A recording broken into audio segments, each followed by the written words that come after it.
പരിശുദ്ധമായ ഈ ദിവസത്തിൻ്റെ ബറക്കത്തുകൊണ്ട് നാം ഏവരെയും അനുഗ്രഹിക്കുമാറാകട്ടെ. ജീവിതത്തിൽ ഇതുവരെ അറിഞ്ഞും അറിയാതെയുമൊക്കെ നമ്മൾ ചെയ്തുപോയ സർവ്വ തെറ്റുകുറ്റങ്ങളും പടച്ച റബ്ബ് അവൻ്റെ ഔദാര്യം കൊണ്ട് റഹ്മത്ത് കൊണ്ട് നമുക്ക് പൂർണ്ണമായി മാപ്പ് തന്ന് മഗ്ഫിറത്ത് തന്ന് അനുഗ്രഹിക്കുമാറാകട്ടെ. ശിഷ്ടകാലം അള്ളാഹുവിൻ്റെ പൊരുത്തത്തിൽ ജീവിച്ച് അവസാനം വിശുദ്ധമായ കലിമ ചൊല്ലി ഈ ലോകത്ത് നിന്ന് മൗത്താകാനുള്ള സൗഭാഗ്യം നമുക്കും നമ്മുടെ മാതാപിതാക്കൾ, കൂട്ടുകുടുംബാദികൾ, ഉസ്താദുമാർ, ദുആ കൊണ്ട് വസിയത്ത് ചെയ്തവർ ഏവർക്കും അള്ളാഹു തൗഫീഖ് നൽകട്ടെ. രോഗങ്ങളും മറ്റു പ്രയാസങ്ങളും ശിഫ തന്ന് സലാമത്ത് തന്ന് സൗഖ്യം തന്ന് അള്ളാഹു അനുഗ്രഹിക്കട്ടെ. മരിച്ചുപോയവർ, നമ്മുടെ കാരണവന്മാർ, നമ്മുടെ മസ്ജിദിൻ്റെ തൊട്ടടുക്കൽ പള്ളിക്കാട്ടിൽ അന്ത്യവിശ്രമം കൊള്ളുന്നവർ, അല്ലാഹു സുബ്ഹാനഹു വ തആല അവരുടെയൊക്കെ ഖബറുകൾ ഈ ദിവസത്തിൻ്റെ വെളിച്ചം നൽകി അനുഗ്രഹിക്കുമാറാകട്ടെ. നാളെ പരിശുദ്ധമായ സ്വർഗത്തിൽ ജന്നത്തുൽ ഫിർദൗസിൽ ഒരുമിക്കാൻ അവർക്കും നമുക്കും അല്ലാഹു തൗഫീഖ് നൽകട്ടെ. ആമീന ബിറഹ്മതിക യാ അർഹമർ റഹീമീൻ.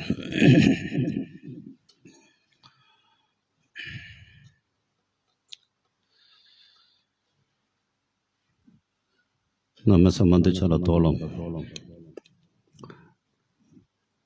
നമ്മുടെ നാടിനെയും നമ്മുടെ രാജ്യത്തെയും ഒക്കെ പിടിച്ചുകുലുക്കിയ, നമുക്കേവർക്കും നമ്മേവരെയും വളരെയേറെ സങ്കടപ്പെടുത്തിയ ഒരു മഹാദുരന്തത്തിൻ്റെ 4ാം നാളാണ് നമ്മൾ പരിശുദ്ധമായ ജുമയ്ക്ക് വേണ്ടി ഇവിടെ ഒരുമിച്ച് കൂടിയിട്ടുള്ളത്.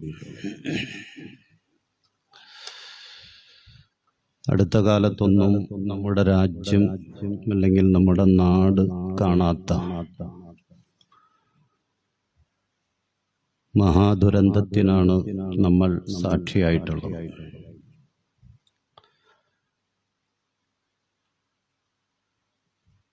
വയനാട് നടന്ന ഉരുൾപൊട്ടൽ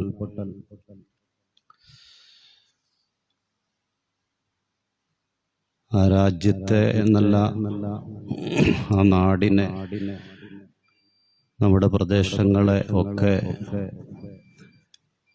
നമ്മ ഓരോരുത്തരെയും വളരെയേറെ സങ്കടപ്പെടുത്തിയ ആ മഹാദുരന്തം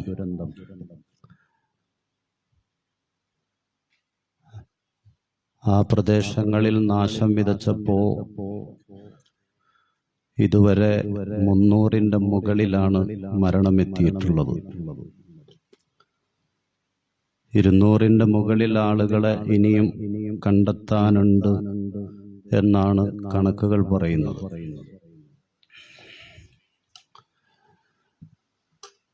ആ ദുരന്തം നടന്ന പ്രദേശങ്ങൾ, ഇതിൻ്റെ അകത്ത് പിഞ്ചിരിമട്ടമുണ്ട്, ചൂരൽമലയുണ്ട്, മുണ്ടക്കൈയുണ്ട്, അത്തരം പേരുകളുള്ള പ്രദേശങ്ങൾ എല്ലാം നാമാവശേഷമായി എന്ന് തന്നെ പറയാവുന്ന അതിഭീകരമായ കാഴ്ചകളാണ് ചാനലുകളിലൂടെയും അല്ലാതെയും ഒക്കെ നമ്മൾ കാണുന്നത്. അടുത്ത കാലത്തൊന്നും ഇത്ര വലിയ ഒരു ഉരുൾപൊട്ടലിന് ഇത്ര ഭീകരമായ കാഴ്ച അതിനെ തുടർന്ന് കാണേണ്ടി വരുമോ എന്ന് നമ്മൾ അത്ഭുതത്തോടെ ഇപ്പോഴാണ് ഓർക്കുന്നത്.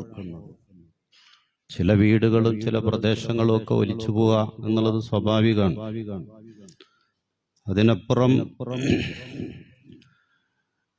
കിലോമീറ്ററുകളോളം ഇത്തരം പ്രദേശങ്ങൾ, നൂറുകണക്കിന് വീടുകൾ എല്ലാം തകർന്ന് നാമാവശേഷമായി ഒലിച്ചു പോവുകയോ മണ്ണിനടിയിൽ പെട്ടുപോവുകയോ നൂറുകണക്കിന് ആളുകൾ മരണപ്പെടുകയോ ഒക്കെ ചെയ്യാന്ന് പറഞ്ഞാൽ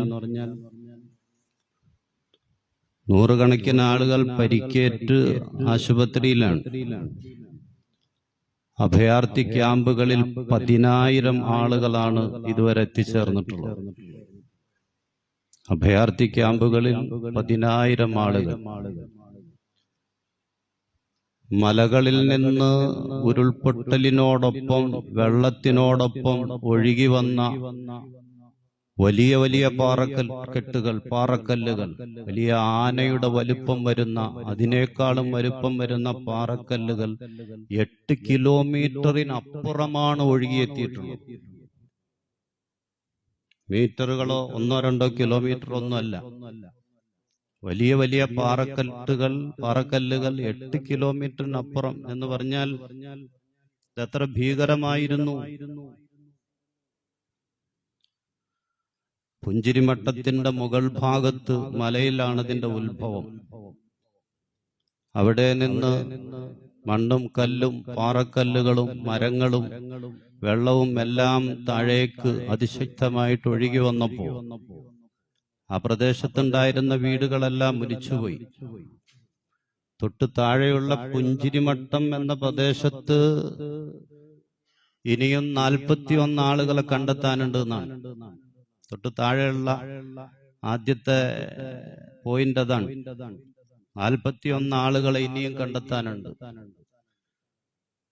അവിടെ നിന്ന് താഴേക്ക് ഉഗ്രശേഷിയോടെ ഈ പാറക്കെട്ടുകളും മണ്ണും എല്ലാം മരങ്ങളും ഒക്കെ ഒഴുകി വന്നപ്പോ മുണ്ടക്കൈ എന്ന പ്രദേശം തന്നെ ഇല്ലാതായിപ്പോയി. 400-ന്റെ മുകളിൽ വീടുകൾ ഉണ്ടായിരുന്ന പ്രദേശത്ത് 300-ന്റെ മുകളിൽ വീടുകൾ അപ്രത്യക്ഷമായി പോയി എന്നാണ്.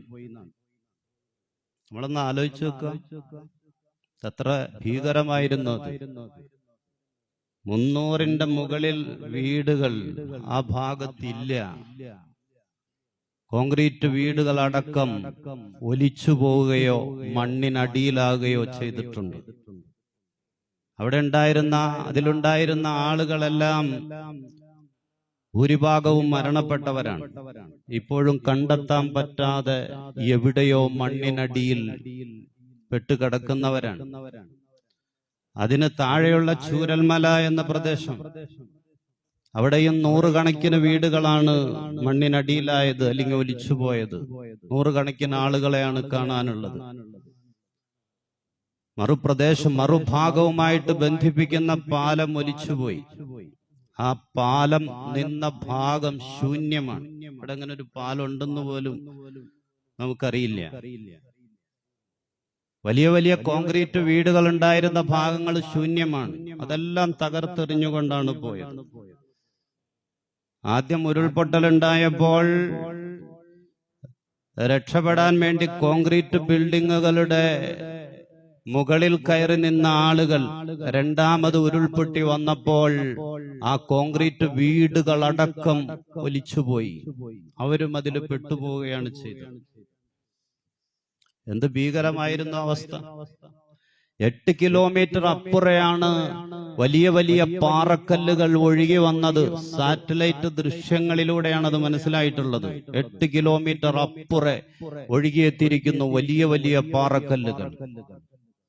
പച്ച മനുഷ്യരുടെ ശരീരങ്ങൾ 175-ന്റെ മുകളിൽ ശരീരങ്ങൾ ലഭിച്ചിട്ടുള്ളത് അവിടെ നിന്ന് 30-40 കിലോമീറ്റർ അപ്പുറെ നിലമ്പൂര് ഭാഗത്തു നിന്നാണ്. നിലമ്പൂരുള്ള പോത്തുകല്ല് പ്രദേശങ്ങളിൽ നിന്ന്, ചാലിയാർ പുഴയുടെ ഓരങ്ങളിൽ നിന്നാണ്. 30-40 കിലോമീറ്റർ ദൂരാണ്.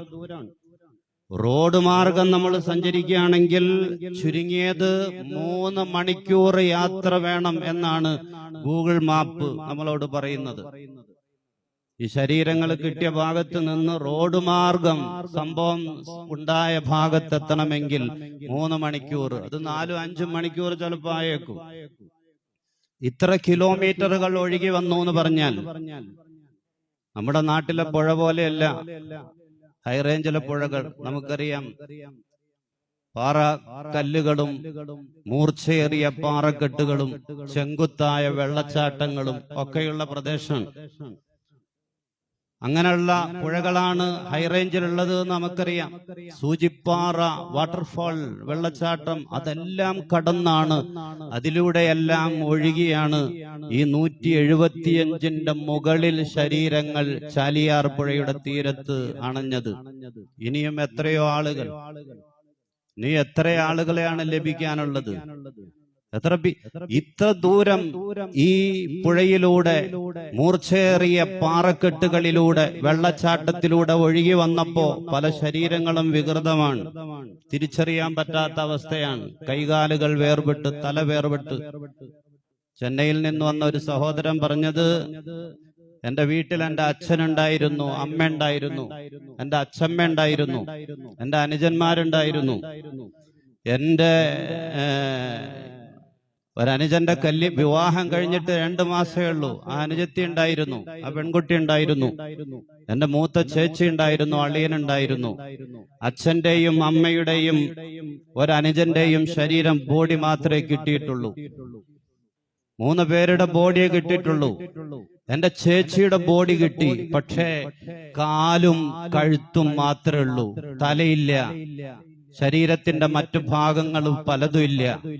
കഴുത്തിൽ കിടക്കുന്ന താലിച്ചരട് കണ്ടിട്ടാണ് എന്റെ സഹോദരിയാണ്, എന്റെ ചേച്ചിയാണ് എന്ന് തിരിച്ചറിഞ്ഞത്. കഴുത്തിൽ കിടക്കുന്ന താലിച്ചരട് കണ്ടിട്ടാണ്. കഴുത്തിൽ തലയില്ല, ശരീരത്തിന്റെ മറ്റ് ആന്തരിക എല്ലാം നഷ്ടപ്പെട്ട് വികൃതമായ രൂപത്തിൽ ഇത്ര കിലോമീറ്റർ ഈ പറഞ്ഞ പുഴയിലൂടെ, നദിയിലൂടെ, കാട്ടരുവിലൂടെ, വെള്ളച്ചാട്ടത്തിലൂടെ ഒഴുകി വന്ന ശരീരങ്ങൾ. എന്റെ പലതിന്റെയും അവസ്ഥ ഇതാണ്. ഇത്ര സങ്കടകരമാണത്. അവശേഷിക്കുന്നത്, പല വീടുകളിലും അവശേഷിക്കുന്നത് ഒരാൾ, 1.5 ആൾ, 2 ആൾ ഇവരൊക്കെയാണ്. അച്ഛനില്ല, അമ്മയില്ല, മറ്റ് കൂടപ്പുറപ്പുകളില്ല, വേറെ ആരുമില്ല. എല്ലാവരും ഒഴുകിപ്പോയി. പലരുടെയും ബോഡി പോലും ലഭിക്കാത്ത സാഹചര്യമാണുള്ളത്. പലരുടെയും ബോഡി പോലും ലഭിക്കാത്ത സാഹചര്യം. അത്ര നമ്മെ സംബന്ധിച്ചിടത്തോളം നമുക്ക് ഓർക്കാൻ പോലും, നമുക്ക് ചിന്തിക്കാൻ പോലും കഴിയാത്ത, നമ്മുടെയൊക്കെ ചങ്ക് തകർന്നു പോകുന്ന, ഹൃദയം പൊട്ടിപ്പോകുന്ന, കരളലിയിക്കുന്ന കാഴ്ചകളാണ് ആ ഭാഗത്ത് നിന്ന് നമ്മൾ കേൾക്കുന്നത്. എന്റെ പ്രിയമുള്ള സഹോദരങ്ങളെ, നമ്മെ സംബന്ധിച്ചിടത്തോളം അവരുടെ സങ്കടത്തിൽ നമ്മളും പങ്കാളികളാകണം. ഇപ്പോഴും ഇതൊന്നും നമ്മെ ബാധിക്കുന്ന കാര്യമല്ലല്ലോ എന്ന് ചിന്തിക്കുന്ന ചില ആളുകളെങ്കിലും സമൂഹത്തിലുണ്ട്. ഇതൊന്നും നമ്മളെ ബാധിക്കുന്ന കാര്യമല്ല. ഒരു ദുരന്ത മുഖത്ത് നമുക്ക് മതവും ജാതിയും രാഷ്ട്രീയവും സംഘടനയും ഒന്നും നമുക്കില്ല. അവർ ഓരോരുത്തരുടെയും സങ്കടം, നാം ഓരോരുത്തരുടെയും സങ്കടം, അത് ആ നിലക്ക് നമ്മൾ ഏറ്റെടുക്കണം. അത് അവരുടെ സങ്കടം മാത്രമല്ല, അവർ ഓരോരുത്തരുടെയും വിഷമം, അവരുടെ കണ്ണുനീർ, അവർ നാം ഓരോരുത്തരുടെയും സങ്കടാണ്, കണ്ണീരാണ്. പക്ഷേ കൂടുതൽ ബാധിച്ചിട്ടുള്ളത് നമ്മുടെ സഹോദരന്മാരെയാണ് എന്നുള്ളത് നമ്മെ അത് ഇരട്ടി സങ്കടത്തിലാക്കുകയാണ്. കൂടുതൽ ബാധിച്ചിട്ടുള്ളത് നമ്മുടെ സഹോദരങ്ങളെയാണ്. മുണ്ടക്കൈ മഹല്ലിൽ 300ന്റെ മുകളിൽ മുസ്ലിം വീടുകൾ ഉണ്ടായിരുന്നതിൽ 300ന്റെ മുകളിൽ മുസ്ലിം വീടുകൾ ഉണ്ടായിരുന്നതിൽ 30 എണ്ണം മാത്രമേ ഇനി ബാക്കിയുള്ളൂ എന്നാണ്. ആ മുസ്ലിം മഹല്ലിൽ ഇനി 30 വീടുകൾ മാത്രമേ ബാക്കിയുള്ളൂ. ബാക്കിയുണ്ടായിരുന്ന മുഴുവൻ മുസ്ലിം വീടുകളും ഒലിച്ചുപോയി, അല്ലെങ്കിൽ മണ്ണിനടിയിലാണ്. ആളുകളും അതുപോലെ തന്നെ. ഇതുവരെ ശരീരം എവിടെ എന്ന് പോലും അറിയാത്ത നിലക്ക് 300ഓളം ആളുകളുടെ ബോഡികളാണ് ഇതുവരെ എവിടെ. 2-3 ദിവസത്തോടെ തെരച്ചിൽ നടത്തും എന്നല്ലാതെ ബാക്കിയുള്ള ശരീരങ്ങൾ അത് കണ്ടെത്താൻ പറ്റാതെ ഉപേക്ഷിക്കുന്ന അവസ്ഥ ഉണ്ടാകാൻ പോകുന്നത്. അതങ്ങനെ പ്രായോഗികമാവുള്ളൂ. അല്ലാഹു സുബ്ഹാനഹു വ തആല കാക്കട്ടെ. എത്ര മനോഹരമായ പ്രദേശമായിരുന്നു എന്നറിയോ അതൊക്കെ. ഉരുളൻ കല്ലുകൾ നിറഞ്ഞ കാട്ടരുവിയും അതുപോലെ തേയിലത്തോട്ടവും എല്ലാം അടങ്ങുന്ന മനോഹരമായ പ്രദേശമായിരുന്നു. ചൂരൽമലയിലൂടെ ഈ റമദാനിന് ശേഷം ഞാൻ സഞ്ചരിച്ചിട്ടുണ്ട്. തകർന്നു പോയ പാലത്തിലൂടെയും ആ സ്കൂളിന്റെ സമീപത്തിലൂടെയൊക്കെ ഈ ചൂരൽമലയിലൂടെ സഞ്ചരിച്ച ആളാണ് ഞാൻ. എത്ര മനോഹരാണ് ആ പ്രദേശങ്ങൾ. പടച്ച റബ്ബ് കനിഞ്ഞരുങ്ങളിയ പ്രകൃതി സൗന്ദര്യത്തിന്റെ ഏറ്റവും വലിയ ഉദാഹരണമായിരുന്നു അതെല്ലാം. പക്ഷേ എല്ലാം എല്ലാം എല്ലാം നാമാവശേഷമായി, പേര് മാത്രമായി ആ പ്രദേശങ്ങളൊക്കെ മാറിപ്പോയിരിക്കുകയാണ്. നമ്മെ സംബന്ധിച്ചിടത്തോളം ഈ സമയത്ത് നമ്മൾ ശ്രദ്ധിക്കാനുള്ളത് എന്താണ്? ഇതിൽ നിന്നൊക്കെ നമ്മൾ മനസ്സിലാക്കാനുള്ളതും നമുക്ക് ശ്രദ്ധിക്കാനുള്ളതും, ആദ്യം ഞാൻ പറഞ്ഞതുപോലെ ഇത് അവരുടെ പ്രശ്നമാണ് എന്ന് ചിന്തിക്കുന്ന ഒരാൾ പോലും നമ്മുടെ കൂട്ടത്തിൽ ഉണ്ടാകരുത്. ഇത് നമ്മളെ ബാധിക്കുന്ന വിഷയമല്ല, അത് അവരുടെ വിഷയമാണ് എന്ന് ചിന്തിക്കുന്ന ഒരു കുഞ്ഞു പോലും നമ്മുടെ കൂട്ടത്തിൽ ഉണ്ടാകരുത്.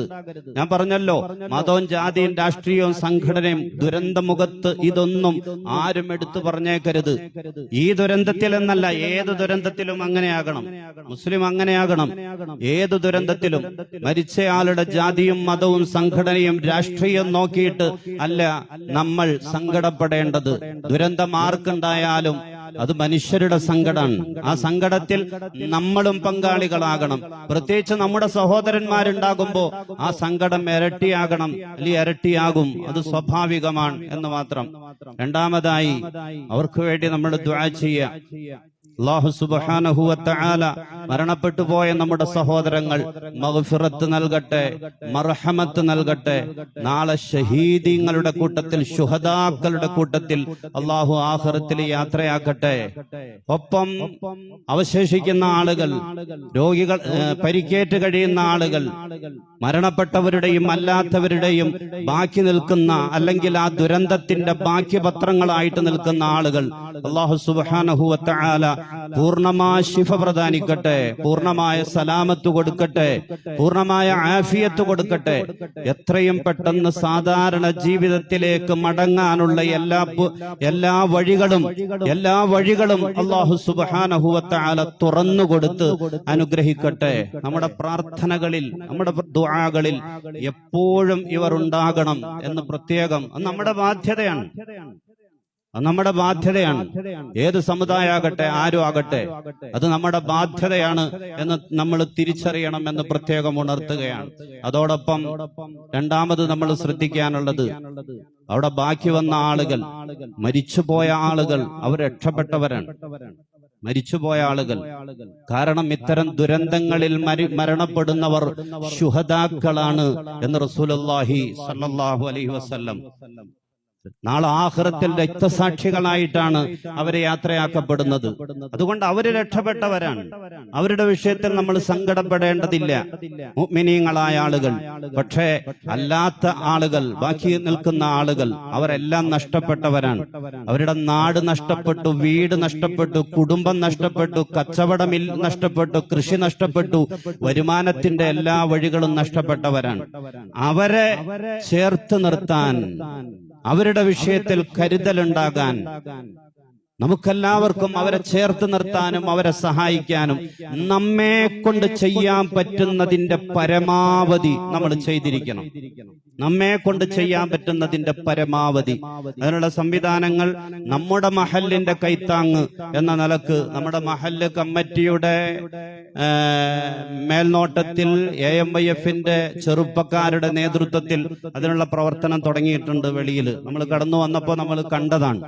നമ്മൾ സഹകരിക്കണം. എല്ലാ നിലക്കും നമുക്ക് ചെയ്യാൻ പറ്റുന്നതിന്റെ. ഈ ആഴ്ച കരുതി വരാത്തവരുണ്ടെങ്കിൽ അടുത്ത ആഴ്ച, ഇടയിലുള്ള ദിവസങ്ങളിൽ കമ്പനികളിലോ അല്ലെങ്കിൽ സ്ഥാപനങ്ങളിലോ വ്യക്തികളെ നേരിട്ടോ ഒക്കെ അവരൊക്കെ സമീപിക്കുകയോ സമീപിക്കാതിരിക്കുകയോ ചെയ്യട്ടെ. നമുക്ക് കഴിയുന്നതിന്റെ ഏറ്റവും വലിയ സഹായം നമ്മൾ ചെയ്യണം. അത് വ്യക്തിപരമായി എന്നെ ഏൽപ്പിക്കുന്നവരാണെങ്കിൽ അങ്ങനെ, അല്ലെങ്കിൽ കമ്മിറ്റി പ്രതിനിധികൾ ആരെങ്കിലും ആണെങ്കിൽ അങ്ങനെ, അല്ലെങ്കിൽ AMYF-ന്റെ പ്രവർത്തകരായ ചെറുപ്പക്കാരെ ആണെങ്കിൽ ആ നിലക്ക് ഏൽപ്പിച്ചാണെങ്കിലും നമ്മൾ നമ്മുടെ മഹല്ലിന്റെ ഏറ്റവും വലിയ ഒരു കരുതൽ അവർക്ക് വേണ്ടി നമ്മൾ മാറ്റിവെക്കണം എന്ന് പ്രത്യേകം ഉണർത്തുകയാണ്. അല്ലാഹു സുബ്ഹാനഹു വ തആല അതിന്റെയൊക്കെ ബർക്കത്ത് കൊണ്ട് നാം ഏവരെയും അനുഗ്രഹിക്കട്ടെ. ഇത്തരം ദുരന്തങ്ങളിൽ നിന്ന്, മറ്റു അപകടങ്ങളിൽ നിന്ന്, പെട്ടെന്നുള്ള മരണങ്ങളിൽ നിന്ന് നമ്മെയും നമുക്ക് വേണ്ടപ്പെട്ടവരെയും അല്ലാഹു കാക്കട്ടെ. മൂന്നാമതായി ഇതിൽ നിന്നൊക്കെ നമ്മൾ പഠിക്കാനുള്ള പാഠം നമ്മൾ പഠിക്കണം. എവിടെയും എന്തിനും അല്ലാഹുവിന്റെ കാവല് മാത്രമേ ഉള്ളൂ എന്ന് നമ്മൾ തിരിച്ചറിയണം. എവിടെയും പടച്ചോന്റെ കാവൽ, അതല്ലാതെ മറ്റൊന്നുമില്ല. ആ തിരിച്ചറിവ് നമുക്കുണ്ടാകണം. മഴയില്ലാതായാൽ മഴ പെയ്യിപ്പിക്കാൻ അല്ലാഹു വേണം. മഴ പെയ്താൽ ആ മഴ അനുഗ്രഹമാകാൻ പടച്ചറബിന്റെ ഇടപെടൽ വേണം. മഴ അപകടമായാൽ ആ അപകടത്തിൽ നിന്ന് നമ്മെ രക്ഷിക്കാനും അല്ലാഹുവിന് മാത്രമേ കഴിയൂ.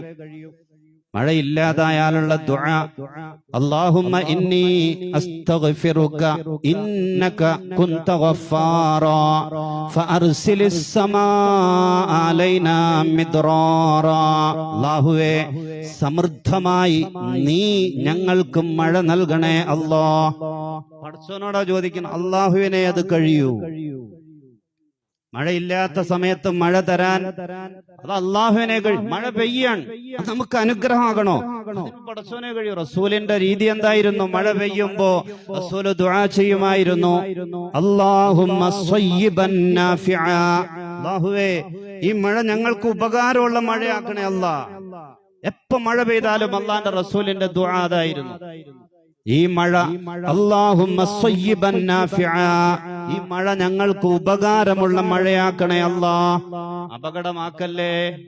നീ മഴ ശക്തമായി നമ്മൾ പേടിക്കുന്ന അവസ്ഥയാണ്. എന്താണ് സംഭവിക്കുന്നത് പറയാൻ പറ്റൂല.